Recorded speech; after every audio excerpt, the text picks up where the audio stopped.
Today, I want to tell a story of my life. It was about the first time I tried to speak English in public. I still remember that moment very clearly. I was very nervous, however enthusiastic. My heart was beating fast. My hands felt a little cold, and in my mind, one question kept repeating. What if I made a mistake, That question stayed in my head the whole time. Before I opened my mouth, I already imagined the worst situation. Maybe people would laugh, maybe people would judge my accent, or maybe they would think my English was bad. So for a few seconds, I almost stayed silent.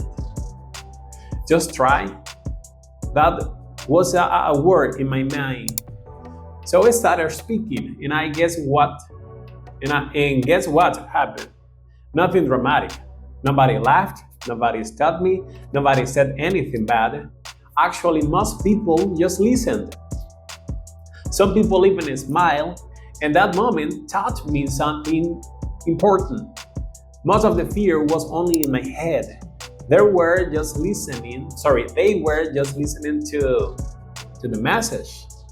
When we learn a language, we focus too much on mistakes. But communication is not about perfect grammar. Communication is about sharing ideas. If your ideas are clear, people will understand you. And when people understand you, that is already a success. Since that day, I still feel nervous sometimes, but the fear is smaller now. Yeah, because I already proved something to myself. I can speak English. Maybe not perfectly, maybe not smoothly, but I can speak.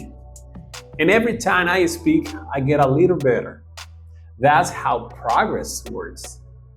Small steps, small courage, repeated many times.